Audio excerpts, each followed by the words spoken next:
গতদিন আমি আমার শ্বশুর বাড়িতে গিয়ে আমার শাশুড়ির হাতের এই মজার খিচুড়িটা খেয়েছিলাম, আর তার সাথে এটা কি ফুলের চা সেটাও আমি আজকে আপনাদেরকে ডিটেলসে বলে দিব। সেই সাথে আমি এই ব্ল্যাক রসুনটা খেয়েছিলাম, যেটা আমার খুব পছন্দের একটা খাবার। এটা আমি খেতে খুবই পছন্দ করি। শ্বশুর বাড়ি এসে আজকে আমার দিনটা কিভাবে গেল সবকিছু নিয়ে থাকবে মূলত আমার আজকের এই ব্লগটা। ভিডিওটা ভালো লাগলে অবশ্যই আমার পেজটাকে লাইক, ফলো এন্ড শেয়ার দিতে ভুলবেন না। হ্যালো, আসসালামু আলাইকুম everyone, welcome to my new blog তুমি আর আমি। সকালবেলা আজকে রুটি দিয়ে আলু ভাজি দিয়ে নাস্তা করেছিলাম এবং নাস্তাটা করে গোসল করে রেডি হয়ে বের হয়ে গিয়েছিলাম গ্যান্ডারিয়া যাওয়ার উদ্দেশ্যে। আমি প্রথমে আনারকলি মার্কেটে চলে যাই। ওখান থেকে আমি একটা চাদর নিয়েছিলাম। আমার আম্মু আমাকে একটা চাদর নিতে বলেছিল আমার রুমের জন্য। সুন্দর একটা চাদর নেওয়ার পরে আমার চোখে হঠাৎ করে এই খেলনার দোকানটা পড়ে। আমি এই দোকান থেকে একটা খেলনা নিয়ে নিয়েছিলাম কায়রোর জন্য। এই আনারকলি মার্কেটের এই দোকানটার মধ্যে অনেক সুন্দর সুন্দর খেলনা পাওয়া যায়। আমি এখান থেকে ম্যাক্সিমাম আমার প্রয়োজনীয়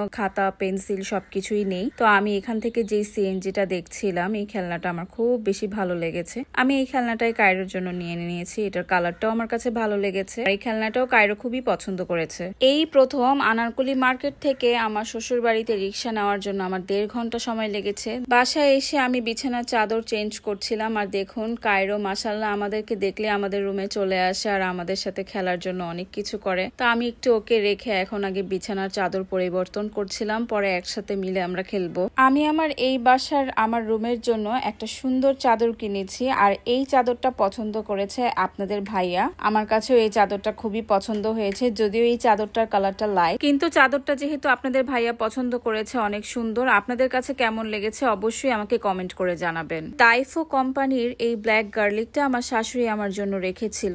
এটা আমার শাশুড়িকে আমার ছোট খালা শাশুড়ি দিয়েছে। আমার শাশুড়ি এটাকে খুলেও নি, জানে আমি এটা খেতে খুব বেশি পছন্দ করি, তো এটা আমার জন্য রেখে দিয়েছিল। এখন আমি এটাকে খুলছিলাম। এটা কিন্তু খেতে দারুণ মজা। এই যে রসুনটা আপনাদের ভাইয়া খুললো, এটার ভিতরে ব্ল্যাক কালার, এই যে দেখুন এটা হচ্ছে খোসাটা। এটা কিন্তু খেতে একটা অন্য রকমের মজা। আমি জানি না এটা কিভাবে ওরা প্রসেসিং করে বানিয়েছে, বাট এটা খুবই সুস্বাদু। আমার শাশুড়িকে আরো একটা জিনিস দিয়েছে, এটাই হচ্ছে সেই ফুলের জংগু মিং চা, যেটা খেতে কিন্তু অনেক মজা। আমার কাছে মজা লাগে ফুলের চা খেতে। আমি জানি না সবার কাছে এত মজা লাগবে কিনা, তবে এই ফুলের চাটা কিন্তু আমাদের শরীরের জন্য খুবই হেলদি। এটা একটা চাইনিজ টি। এই দুটো জিনিসই চায়না থেকে আনা হয়েছে, যেগুলো খুবই মজার খেতে। চায়না যদি কেউ যায় অবশ্যই আমি এই দুইটা জিনিস আনাবো। আমার এত ফেভারিট এই দুইটা জিনিস। যেহেতু দুপুর হয়ে গিয়েছে, আমি এখন খিচুড়িটা খাচ্ছিলাম। আমার শাশুড়ির হাতের এই ভুনা খিচুড়িটা খেতে অনেক মজা। এটা অ্যাকচুয়ালি আমার নানি শাশুড়ির হাতের রেসিপি,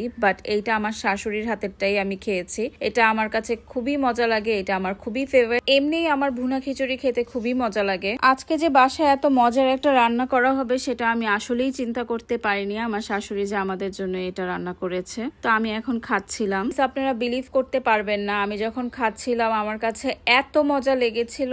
আমি নর্মালি একবারের বেশি খাবার বেড়ে নেই না, এমনি আমি অনেক মোটা হয়ে গিয়েছি। চিকন কিভাবে হবে সেটাই চিন্তা করতে করতে আমি হয়রান। তার মধ্যে এইটা আমি সেদিন 3 বার নিয়েছিলাম, এত মজা লেগেছে। আর অবশ্যই এই রেসিপিটা আমি আপনাদের সাথে শেয়ার করব আমার নেক্সট কোনো ভিডিওতে, যেটা আপনারা বাসায় বানিয়ে খেলে হয়তো বুঝতে পারবেন যেটা আসলেই কতটা টেস্টি। খাওয়া দাওয়ার পরে আমার শাশুড়ি আমাকে বলছিল যে তুমি এই চাটা বানিয়ে খাও, আমি তোমার জন্য রেখেছি। আচ্ছা খাওয়া যাক চাটা। এমনিও ফুলের চা না কেন জানি আমার খেতে খুবই ভালো লাগে। আমি যদিও অত একটা চা লাভার না, তবে ফুলের চা খেতে আমি খুবই পছন্দ করি। ফুলের চা, গ্রিন টি, এই টাইপের চা। এই চাটা হচ্ছে বেলি ফুলের চা। চাটা বানানো না খুবই ইজি। প্রথমে আমি পরিমাণ মতো এখানে চা পাতাটা নিয়ে নিয়েছিলাম, তারপরে জাস্ট এখানে গরম পানিটা আমি এখানে ঢেলে নাড়াচাড়া করে নিচ্ছিলাম। আমি এখানে কোনো মধু বা সুগার অ্যাড করিনি, বিকজ আমি চাটা এভাবেই খেতে পছন্দ করি, যেহেতু আমি ডায়েটও করছিলাম। আপনারা চাইলে চিনি অ্যাড করে খেতে পারেন। সন্ধ্যার দিকে আমি আবার একটু ব্ল্যাক রসুনটা খাচ্ছিলাম। আমার শাশুড়ি বলছিল তুমি খাচ্ছ না কেন, তোমার জন্যই তো আমি রেখেছি। পরে আমি আবার ট্রাই করছিলাম, আর আমি ভাবলাম যে আপনাদের সাথে একটু শেয়ার করি। এই যে দেখুন রসুনটা ফুল ব্ল্যাক, আর এটার বাইটটা আমি যখন খাই বিলিভ মি এত মজা। এটা আমি জানি না এটা আমি আবার কখন খাবো। অবশ্যই কেউ চায়না গেলে আমি আনানো ট্রাই করব। ভিডিওটা বড় হয়ে যাচ্ছিল দেখে সেকেন্ড পার্টে আমি দিব সন্ধ্যায় আমরা কোথায় গিয়েছিলাম।